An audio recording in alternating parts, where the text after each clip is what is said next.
RBI की नई guidelines क्या इशू हुई है पिनल के बारे में। साथियों, सबसे पहले तो जब भी आप किसी भी तरह का लोन लेते हैं, personal loan, business loan, education loan, credit card का या क्रेडिट कार्ड बनवाते हैं, ऑनलाइन लेते हैं या ऑफलाइन लेते हैं, और scooter, motorcycle, car, jeep, truck, बस, मकान, दुकान, जमीन जायदाद, फैक्ट्री, कारखाना, स्कूल, कॉलेज, बंगला, कोठी या शोरूम, किसी भी तरह का जब आप लोन लेते हैं किसी भी बैंक या एनबीएफसी कंपनी से, तो वो क्या करते हैं, एक एग्रीमेंट करते हैं आपके साथ। एग्रीमेंट ऑनलाइन भी हो सकता है, ऑफलाइन भी हो सकता है। आप ये ना समझे कि आपने ऑनलाइन लोन लिया तो उसमें कोई एग्रीमेंट नहीं किया, उसमें भी आपने एग्रीमेंट किया है, एग्री किया है, यस यस यस यस लिखा है, तब इन्होंने आपको लोन दिया। एग्रीमेंट में 50 तरह की टर्म कंडीशन होती है, नियम शर्तें होती हैं, और सारी वो बैंक या एनबीएफसी कंपनी की फेवर की होती है, उसके हक की होती है। आम आदमी की साइड की कोई उसमें जो भी लोनी है, जो भी कर्जदार है, उसके हक की एक भी बात उसमें नहीं लिखी होती। अभी क्या हो रहा है, भगवान ना करे लोगों की ईएमआई डिफॉल्ट होती है, जब उसके ऊपर बैंक क्या करता है, ब्याज प्लेंटी जुर्माना लगाता है। वो स्वाभाविक है, नेचुरल है कि जब किसी आदमी ने उनका पैसा टाइमली नहीं दिया तो उसके ऊपर प्लेंटी लगा देगा, लेकिन उसमें भी एक स्पेशल पिनल चार्जेस ये लगाते हैं। अलग अलग बैंक, एनबीएफसी कंपनी अलग अलग चार्ज करते हैं। मतलब उसका ये हुआ कि 4 से लेके 10% तक चार्ज किया जा रहा है।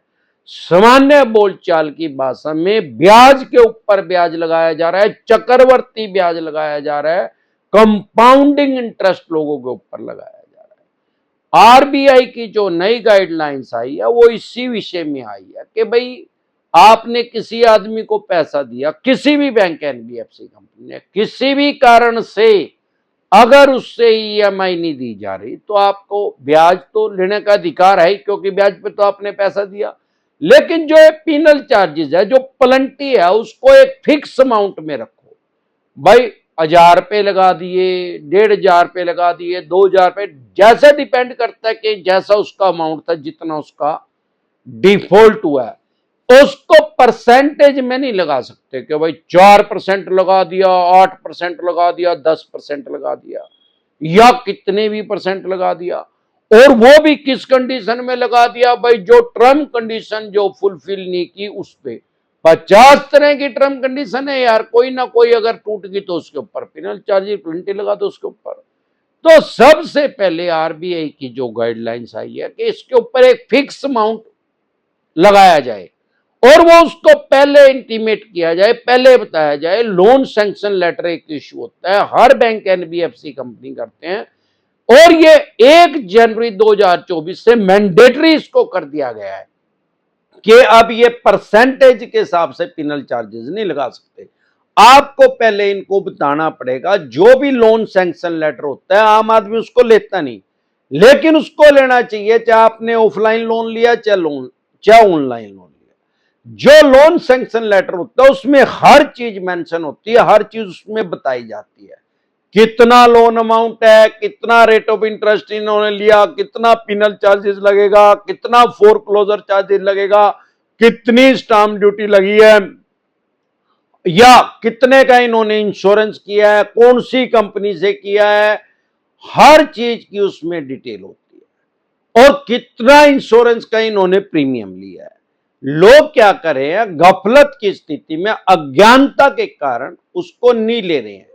अगर आपने नहीं लिया अब तक, तो सबसे पहले उसको लेके उसको अच्छे से रीड करें, अच्छे से उसको पढ़ें जब भी किसी भी तरह का लोन ले। क्योंकि हमारे देश का कानून ये कहता है कि आपने कोई लोन लिया या अन्य किसी एग्रीमेंट पे, किसी भी पेपर पे साइन कर दिए, जिस पे आपने पेपर पे साइन करे, उसका मतलब ये है कि आपने उसको पढ़ लिया और समझ लिया, बिना किसी दबाव के, अपनी सहमति से, बिना किसी दबाव के, अपने पूरे होशोवास में उसके ऊपर साइन किए हैं।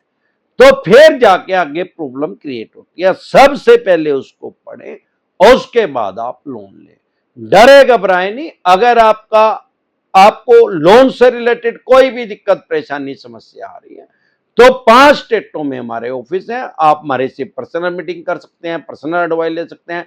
डज नॉट मैटर कि आपका लोन 2 करोड़ का है, 5 का है, 25 का, 50 करोड़ का, या कितने करोड़ का, या कितने अरब रुपए का आपका लोन है। लोन से रिलेटेड जो भी डॉक्यूमेंट्स है वो सभी लेके आप मेरे से पर्सनल मीटिंग कर सकते हैं, पर्सनल एडवाइस ले सकते हैं। अगर आप दिल्ली में रहते हैं तो आप कुंडली में पर्सनल मीटिंग कर सकते हैं, हरियाणा में रहते हैं तो एनसीआर में कर सकते हैं, मुंबई में रहते हैं तो गोरेगांव में कर सकते हैं, पंजाब में रहते हैं तो लुधियाना में कर सकते हैं, गुजरात में रहते हैं तो अहमदाबाद, दिल्ली, दरवाजा में कर सकते हैं। इसके अलावा लोन से रिलेटेड कोई भी दिक्कत परेशानी आपको आ रही है तो आप टेलीफोनिकली भी एडवाइस ले सकते हैं। पर्सनल मीटिंग करने का या टेलीफोनिकली एडवाइस लेने का क्या प्रोसेस है, आपकी स्क्रीन पे कमेंट बॉक्स के अंदर एक नंबर आया हुआ है 9306347314। इस नंबर को सेव करके डायरेक्ट कॉल करें, कोई रिप्लाई नहीं आएगा, व्हाट्सएप कॉल करें, कोई रिप्लाई नहीं आएगा, व्हाट्सएप मैसेज करेंगे तो तुरंत प्रभाव से रिप्लाई आएगा कि कैसे आप हमारे से पर्सनल मीटिंग कर सकते हैं, पर्सनल एडवाइस ले सकते हैं, या टेलीफोनिकली एडवाइस ले सकते हैं, या आपको जमानत करवानी है, बेल करवानी है, आपका चेक बाउंस हुआ है, सारे देश के किसी भी कोने में, कश्मीर से लेकर कन्याकुमारी तक, आसाम से लेकर गुजरात तक, अमरदीप कादियान के पैनल पे एडवोकेट काम कर रहे हैं। हम आपको एडवोकेट प्रोवाइड करा देंगे, आपको वकील दे देंगे, आपकी जमानत करवा देंगे, आपकी बेल करवा देंगे। उसके क्या फीस है वो भी इसी नंबर पे आपको सेव करके, इस नंबर को जो आपकी स्क्रीन पे आया हुआ है व्हाट्सएप मैसेज करना है, टोटल डिटेल आपके पास आ जाएगी। इसके अलावा 2 तरह के नोटिस को कभी भी अवॉइड ना करें। चेक बाउंस, जिसको 138 बोलते हैं, सामान्य बोलचाल की भाषा में चेक बाउंस बोलते हैं, इसको इग्नोर नहीं करेंगे तो ये बिलेबल ऑफेंस है, जमानती अपराध है, सेम डे जमानत हो जाती है, बाय एंड जमानत हो जाती है। दूसरा, अगर आपके पास सरफेसी एक्ट 2002 के अकॉर्डिंग नोटिस आ रहा है, 13(2) का, 13(4) का, सिंबॉलिक पोजीशन का, फिजिकल पोजीशन का, डीएम साहब का, या 138 नेगोशिएबल इंस्ट्रूमेंट एक्ट 1881 का, या पेमेंट एंड सेटलमेंट एक्ट 2007 का, या आर्बिट्रेशन एंड कंसोलिडेशन एक्ट 1996 का, या रिकॉल नोटिस आ रहा है, अन्य किसी भी तरह का कोई भी नोटिस आ रहा है, चाहे आपका कितने का भी लोन है, 2 करोड़ का, 5 का, 25 का, 50 करोड़ का, डज नॉट मैटर के कितने करोड़ का या कितने अरब रुपए का आपका लोन है, लोन से रिलेटेड जो भी डॉक्यूमेंट्स है वो सभी लेके आप मेरे से पर्सनल मीटिंग कर सकते हैं, पर्सनल एडवाइस ले सकते हैं, आप एडवोकेट ले सकते हैं, जमानत करवा सकते हैं, बेल करवा सकते हैं। हमारे से पर्सनल मीटिंग करने का या टेलीफोनिकली एडवाइस लेने का या एडवोकेट लेने का, अपनी जमानत करवाने का क्या प्रोसेस है, आपकी स्क्रीन पे कमेंट बॉक्स के अंदर एक नंबर आया हुआ है 9306347314। इस नंबर को सेव करके डायरेक्ट कॉल करें, कोई रिप्लाई नहीं आएगा, व्हाट्सएप कॉल करें, कोई नहीं रिप्लाई आएगा, व्हाट्सएप मैसेज करेंगे तो तुरंत प्रभाव से रिप्लाई आएगा कि कैसे आप हमारे से पर्सनल मीटिंग कर सकते हैं, टेलीफोनिकली एडवाइस ले सकते हैं, या अपनी बेल करवा सकते हैं, जमानत करवा सकते हैं। एक बार जोर से मिलकर नारा लगाएंगे, जय ससुराल वालों की।